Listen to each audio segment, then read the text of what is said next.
Now, this video is going to be another discussion video, where I basically ask us all a question, give my thoughts on it both ways more or less, and then open up to all of you in the comments to share your own thoughts.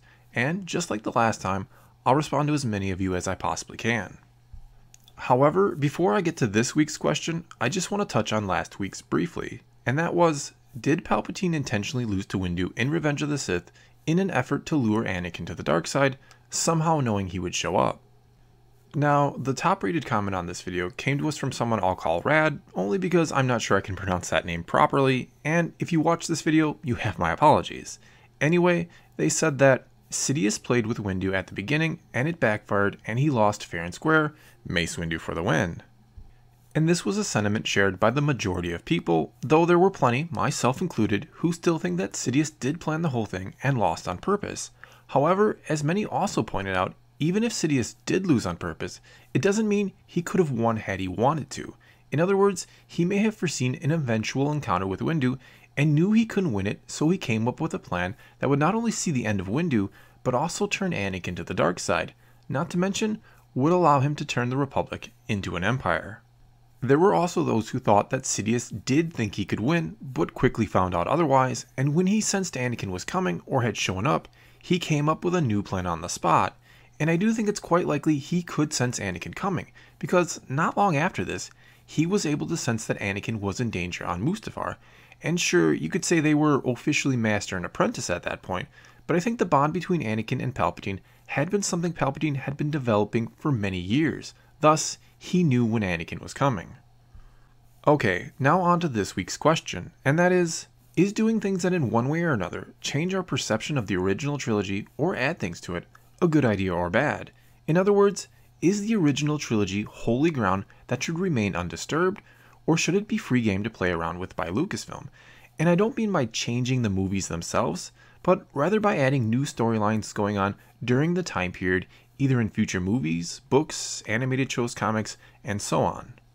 An example of this would be a pet theory of mine, that being that Ahsoka could meet and train Luke between episodes 5 and 6, and begin to tell him about who his father was before he became Darth Vader. This would have a twofold effect.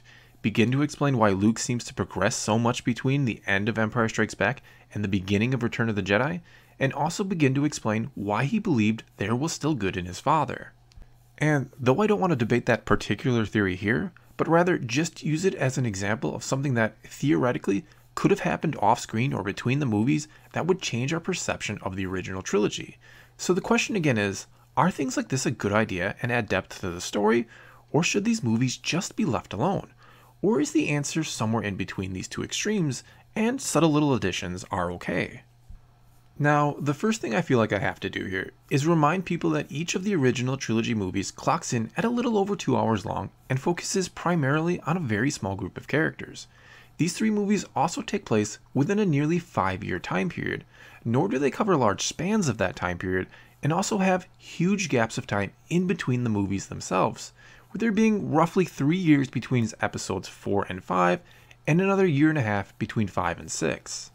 And that all means that there is simply no conceivable way that the 3 movies of the original trilogy showed us everything important our main characters did during this time, much less every other important character in the galaxy. However, that doesn't necessarily mean that the movies didn't cover the most important events, and that anything else that we may not have seen would change our perception of what we did see. So basically what I'm saying here is, we probably did see the most important events, but there were still other ones that do matter to a lesser extent, or that the movies just didn't have time for. It also very likely means that other characters, some we may have yet to even meet, were doing very crucial things during this time period as well. One example of this I like to give is that we do not see either Mon Mothma or Admiral Akbar until Return of the Jedi.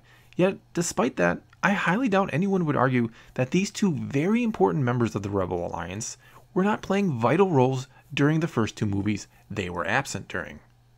And one argument people like to make, especially when considering the possibility of, say, Ahsoka being alive and active during the original trilogy, is that George Lucas had not conceived of the character of Ahsoka while making the original trilogy, which is certainly 100% true. But to that, I would again point out that Akbar and Mon Mothma likely weren't conceived until the creation of Return of the Jedi, or that Yoda wasn't thought of until the creation of The Empire Strikes Back, and only because, as Lucas himself has said, he had killed off Luke's mentor, Obi-Wan Kenobi, in A New Hope and needed someone else to fill that role.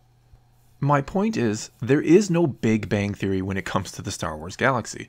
There wasn't a moment when Lucas instantaneously thought of everything in the Star Wars galaxy all at once. It was, and continues to be under Lucasfilm without him, an evolving process of discovery, meaning they're still making it up as they go.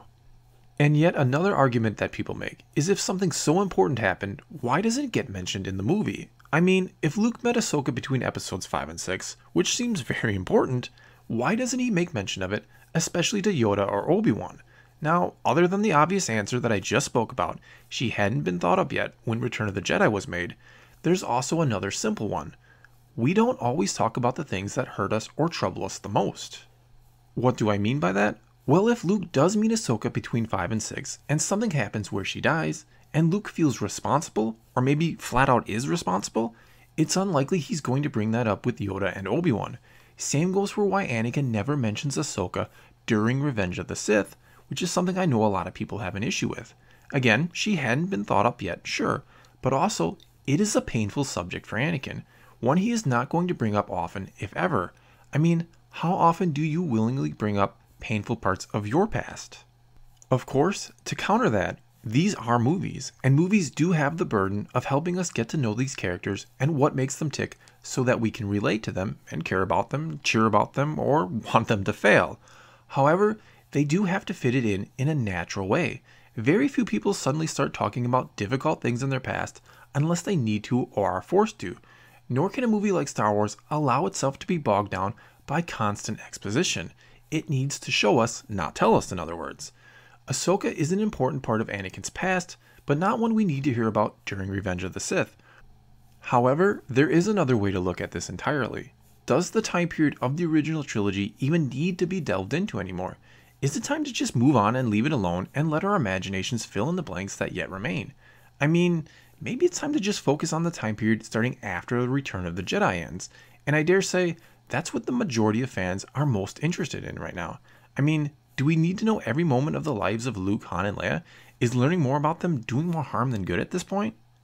Because right now the Star Wars comic series from Marvel, which is 100% canon, is stuck between episodes 4 and 5, and I must say, I'm not sure I need to see every adventure of these characters between these two movies. Not only that, but it becomes a little far-fetched to know just how many times they got themselves in and out of trouble during these 3 years. And now is when I open it up to all of you. Is it time to move on from the original trilogy, or should Lucasfilm keep exploring it and expanding upon it? Is it okay to change our understanding of what happened in those 3 movies in some ways? Or is it like treading on sacred ground? Again, let me know in the comments below what you think, and let's talk some Star Wars. And if you have any interesting questions you'd like us all to tackle, please let me know and perhaps I'll make a future discussion video about it. My current plan is to put up one of these every weekend, and like I did in this one, I'll start off by covering last week's question and highlighting some of the top comments, and then move on to a new question for all of us to tackle. So until next time, thanks for watching.